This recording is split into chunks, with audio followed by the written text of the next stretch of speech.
Le repentir est la première porte d'entrée vers le salut, et vous ne pouvez pas entrer au paradis sans passer par ce processus. La plupart des chrétiens se repentent chaque jour du péché ou de la mauvaise vie, et à chaque fois, ils confessent d'être pardonnés devant Dieu.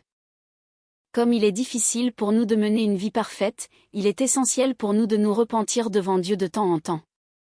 Mais je vais vous parler ici d'un repentir profond qu'il faut absolument faire une fois dans sa vie pour être sauvé. Nous devons un jour nous tenir devant le tribunal d'Allah, et s'il n'y a pas de repentir, Dieu ne nous reconnaîtra pas et dira « Nous ne savons pas ». Ce n'est qu'à travers ce repentir fondamental que notre centre et notre vie dans le monde peuvent être complètement tournés vers Dieu, et que le premier pas vers le salut peut commencer. J'ai longtemps rencontré et parlé à de nombreux chrétiens en faisant du bénévolat médical dans plusieurs églises, ce qui m'a permis de comprendre que la plupart d'entre eux n'avaient pas de repentance fondamentale, leurs paroles, leurs actes ou leur spiritualité. Alors pourquoi les chrétiens se sont-ils toujours bien repentis en général, mais la plupart n'ont-ils pas réussi à se repentir fondamentalement? C'est parce que se repentir n'est pas possible uniquement avec notre volonté et nos efforts. Se repentir, que nous devons absolument faire au moins une fois dans notre vie pour aller au paradis, n'est possible que si Jésus nous verse naturellement du ciel. Sans se repentir, le Saint-Esprit ne peut pas venir en nous, il n'y a pas de renouvellement sans le Saint-Esprit, et il n'y a pas de moyen d'aller au paradis sans renouvellement, donc nous devons absolument avoir se repentir une fois dans notre vie. J'aimerais pouvoir aider tout le monde en racontant une fois l'expérience fondamentale du repentir qui s'est produite. Un jour, dans une maison de prière proche du diacre de notre église, en priant main dans la main, j'ai vu le feu du Saint-Esprit de la taille de la paume de la main verser chaud sous la nuque, les larmes coulent sans fin, les prières éclatent de mon bas-ventre. À ce moment-là, j'étais curieux d'entendre un bruit assourdissant, comme le bruit d'un taureau, venant de mon bas-ventre, mais j'ai appris plus tard que c'était un bruit qui éclatait quand l'esprit qui dormait en moi se réveillait. Et plus tard, le dos, la taille, l'arrière des jambes et les pieds de tout le corps, et même maintenant, des dizaines d'années plus tard, on peut ressentir une sensation de courant intense tous les jours. Depuis, j'ai toujours l'impression que le Saint-Esprit est dans mon cœur, mon esprit est dans le ventre inférieur, et je fais toujours signe de louange, de joie du Seigneur et de danse. De plus, grâce à la capacité de l'aumônier et du professeur de médecine, ils ont pu guérir des maladies qui étaient jusqu'à présent difficiles à guérir. De plus, j'ai mis la main sur les chrétiens et j'ai prié pour que mes capacités puissent être transférées afin que je puisse sentir l'énergie spirituelle couler dans mon corps à travers mes mains. Cela signifie que si vous êtes croyant, vous devez recevoir cette contribution de l'Esprit Saint et que cet état de fertilité doit être maintenu dans votre corps. Le repentir fondamental est versé à ceux qui recherchent et cherchent désespérément le Seigneur, car Jésus doit le verser directement à notre individu. Dans les années 60 et 70, quand l'église coréenne était en grande rénovation, quand un bon évangéliste criait fort sur l'estrade, il y avait des gens qui recevaient parfois l'Esprit Saint et qui se repentaient.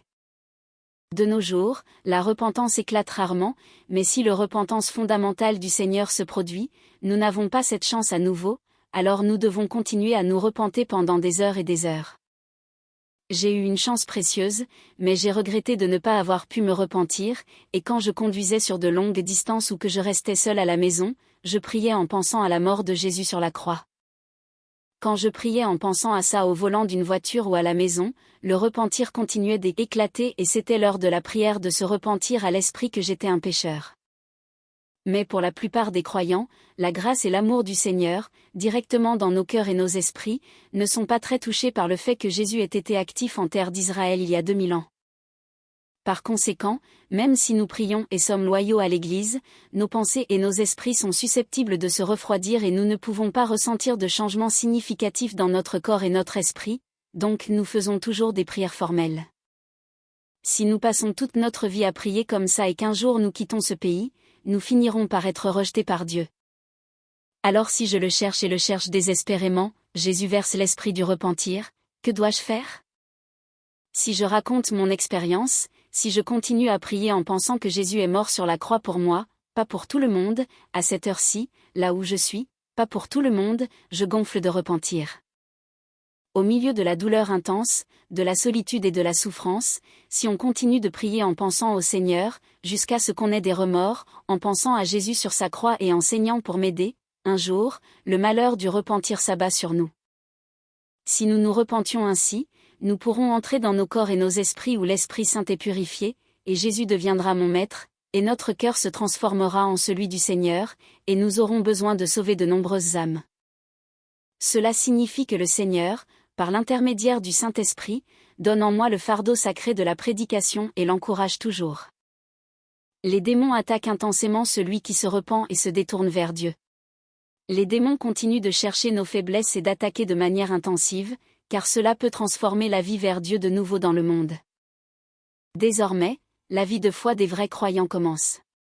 Bien qu'ils aient vécu une vie religieusement confortable, ceux qui se repentent et retournent à une vie sainte continuent de vivre une vie de souffrance et d'adversité parce qu'ils sont attaqués par le diable. Le diable cherche nos faiblesses et nous attaque intensément pour nous faire tomber et revenir dans le monde, et Dieu en profite pour nous transformer en or et les tailler en personnalités paradisiaques. Jusqu'au jour où nous irons au paradis, j'espère sincèrement que vous serez moi et vous, qui vivrez en tant que nobles prêtres et disciples, en remportant chaque jour ces batailles spirituelles en tant que soldats du Seigneur.